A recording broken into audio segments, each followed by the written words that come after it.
Hello students, welcome back to the channel level up chemistry. हम लोग पढ़ रहे थे क्लास 10th का chapter that is carbon and its compounds. तो हमने आयनिक बॉन्ड तक डिस्कस कर लिया था। आज एक बहुत ही इंपॉर्टेंट बॉन्ड की बात करने वाले हैं हम, और वो है हमारा कोवेलेंट बॉन्ड। आयनिक बॉन्ड में हमने ये डिस्कस किया था कि जब एक एटम अपने इलेक्ट्रॉन्स को लूज करे और दूसरा एटम इलेक्ट्रॉन्स को गेन करे, तो जो लूज कर रहा है उस पर एक पॉजिटिव चार्ज डेवलप हो गया और जो गेन कर रहा है उस पर एक नेगेटिव चार्ज डेवलप हो गया, और इन पॉजिटिव और नेगेटिव के बीच में एक electrostatic force of attraction develop होता है, जिसको हम लोग बोलते हैं आयनिक बॉन्ड। यही रीजन है कि आयनिक बॉन्ड को इलेक्ट्रोवैलेंट बॉन्ड भी कई बार बोला जाता है। चलिए, अब अगर एटम के पास ये कंडीशन है कि वो एक इलेक्ट्रॉन को लूज करे और दूसरे के पास ये कि वो इलेक्ट्रॉन को गेन करे, और उन्होंने स्टेबल होने के लिए एक बॉन्ड फॉर्म कर लिया, वेल एंड गुड। लेकिन अगर किसी एटम के पास ये कंडीशन हो जाए कि ना तो वो इलेक्ट्रॉन देने की कंडीशन में रहे और ना ही वो इलेक्ट्रॉन्स लेने की कंडीशन में रहे, तो क्या ऐसा एटम कभी भी स्टेबिलिटी को अटेन नहीं कर पाएगा? नहीं, डेफिनेटली वो भी ट्राई करेगा एक स्टेबल कॉन्फ़िगरेशन पाने के लिए। तो उसके पास ऑप्शन क्या बचता है? उसके पास ऑप्शन बचता है अपने इलेक्ट्रॉन्स को शेयर करना। तो जो बॉन्ड इलेक्ट्रॉन्स के शेयरिंग की वजह से डेवलप होता है, अगेन जो बॉन्ड इलेक्ट्रॉन्स के शेयरिंग की वजह से डेवलप होता है, that bond is known as covalent bond. सबसे पहले हम एक छोटा सा एग्जांपल लेंगे कोवेलेंट बॉन्ड को समझाने के लिए, हाइड्रोजन का। एज यू ऑल नो कि hydrogen is always found in the form of H2. What do you mean by H2? यानी कि जो आपका हाइड्रोजन का मॉलिक्यूल है उसके अंदर हाइड्रोजन के कितने एटम्स हैं? 2 एटम्स हैं। अब हाइड्रोजन के एटम की इंफॉर्मेशन हमारे पास ये है कि दैट इज द न्यूक्लियस, और इसके पास सिर्फ एक ही ऑर्बिट होता है, और उस एक ऑर्बिट में कितने इलेक्ट्रॉन्स होते हैं? एक electron. Why? Because the atomic number of hydrogen is 1. That means it has got 1 proton and 1 electron.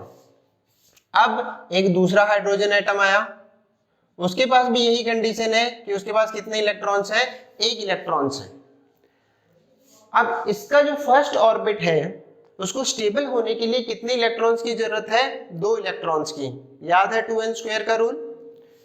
तो इसको स्टेबल होने के लिए 2 इलेक्ट्रॉन्स की जरूरत है। इस एटम को भी स्टेबल होने के लिए 2 इलेक्ट्रॉन्स की जरूरत है। लेकिन ना तो ये एटम इलेक्ट्रॉन देना चाहता है और ना ही ये एटम अपना इलेक्ट्रॉन किसी को देना चाहता है, क्योंकि अगर दे दिया तो इसका सेल खत्म हो गया, इसके पास कुछ बचा ही नहीं। तो अब इन दोनों में एक एग्रीमेंट होता है। क्या?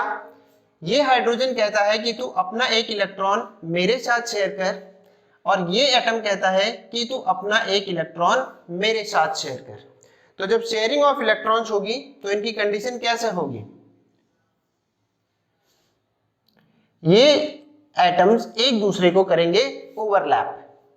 अब इस एटम का जो इलेक्ट्रॉन था, से this is the electron of atom 1 and this is the electron of atom 2। ये किसका हो गया? सेकंड वाले का। तो हम इसको यहां पे ड्रॉ करने की बजाय एक बार यहां पे ड्रॉ करके देखते हैं, और इसको यहां पे ड्रॉ करते हैं ताकि समझने में आसानी रहे।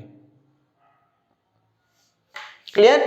अब देखो कंडीशन, अगर मैं इस एटम की बात करता हूं तो दिस इज इट्स ऑर्बिट, और इस ऑर्बिट में अभी मेरे को कितने इलेक्ट्रॉन्स दिख रहे हैं? 1 और 2। कंप्लीट हो गया इसका। इस एटम की भी अगर हम लोग बात करें तो इस एटम का ऑर्बिट ये वाला हो गया, और इस ऑर्बिट में अभी मेरे को कितने इलेक्ट्रॉन्स विजिबल है?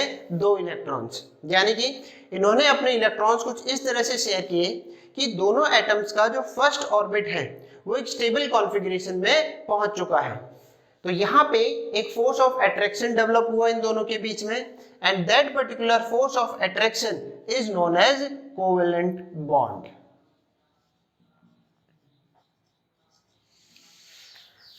देन एक और एग्जांपल ले हम लोग, ऑक्सीजन। अगर हम लोग ऑक्सीजन की बात करें तो हमारा जो एटॉमिक नंबर होता है ऑक्सीजन का, that is 8 and it's electronic configuration is 2,6। Clear? तो ये हमने ड्रॉ किया। ये मेरा फर्स्ट ऑर्बिट हो गया and this is my second orbit. ये एक और एटम ड्रॉ करते हैं हम लोग ऑक्सीजन का। अब पहले ऑर्बिट में 2 इलेक्ट्रॉन्स प्रेजेंट है और सेकंड ऑर्बिट में मेरे पास कितने इलेक्ट्रॉन्स प्रेजेंट है? 6। Let me draw 6 electrons. Same is the condition with this. पहले ऑर्बिट में मेरे पास 2 इलेक्ट्रॉन्स प्रेजेंट है और सेकंड ऑर्बिट में मेरे पास 6 इलेक्ट्रॉन्स प्रेजेंट है। अब देखो, इस ऑक्सीजन को अपना आउटर मोस्ट ऑर्बिट कंप्लीट करने के लिए कितने इलेक्ट्रॉन्स की जरूरत है? 2 इलेक्ट्रॉन्स की जरूरत है। और वही कंडीशन इस एटम के पास भी है। इसको भी अपना आउटर मोस्ट ऑर्बिट कंप्लीट करने के लिए कितने इलेक्ट्रॉन्स की जरूरत है? 2 इलेक्ट्रॉन्स की जरूरत है।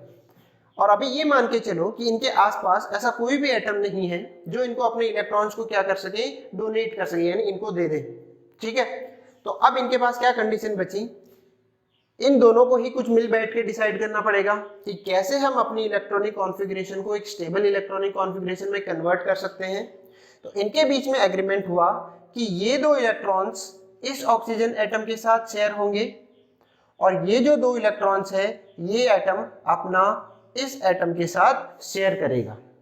तो जैसे ही इसने इसके साथ ये 2 इलेक्ट्रॉन शेयर किए, अब इस ऑर्बिट में कितने इलेक्ट्रॉन्स हो जाएंगे?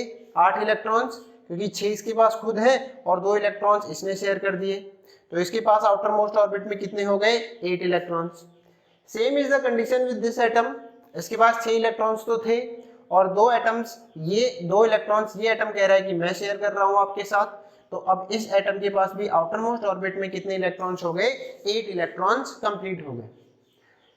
तो 2 इलेक्ट्रॉन्स इसने शेयर किए और 2 ही इलेक्ट्रॉन्स इसने शेयर किए।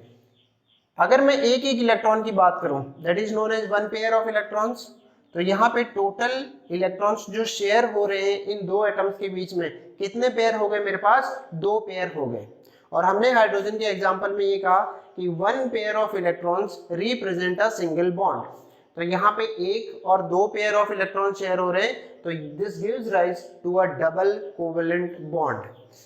तो ऑक्सीजन को जनरली हम लोग इस तरह से रिप्रेजेंट करते हैं, O double bond O, and this is your double covalent bond.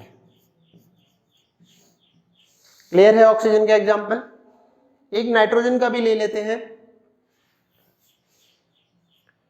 Atomic number of nitrogen is 7, electronic configuration is 2,5।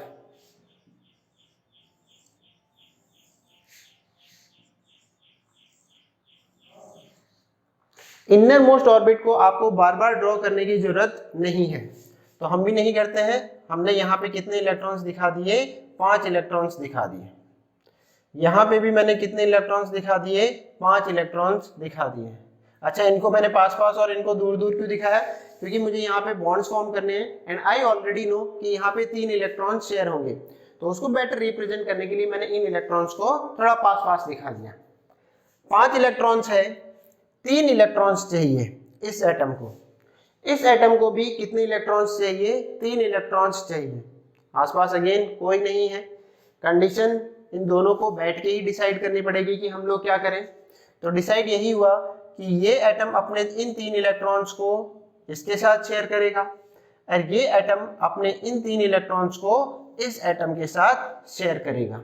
तो जैसे ही इन एटम्स ने अपने इलेक्ट्रॉन्स को शेयर किया, यहाँ पे 3 पेयर ऑफ इलेक्ट्रॉन्स ऐसे आ गए मेरे पास जो एक दूसरे के साथ क्या हो रहे हैं? शेयर हो रहे हैं। And we represent nitrogen molecule as N triple bond N, and this is my triple covalent bond. तो कोवेलेंट बॉन्ड की अगर हम लोग बात करें तो कोवेलेंट बॉन्ड 3 टाइप का होता है: single covalent bond, double covalent bond and triple covalent bond. ऐसा नहीं होता कि कोवेलेंट बॉन्ड में कभी 4 इलेक्ट्रॉन्स शेयर हो जाएं। ऐसा क्यों नहीं होता, इसकी डिटेल्स आप 11th में पढ़ोगे, but there are some logical reasons behind that also. अभी तक हमें इतना ही ध्यान रखना है कि कितने मैक्सिमम कोवेलेंट बॉन्ड्स बन सकते हैं? 3 कोवेलेंट बॉन्ड बन सकते हैं।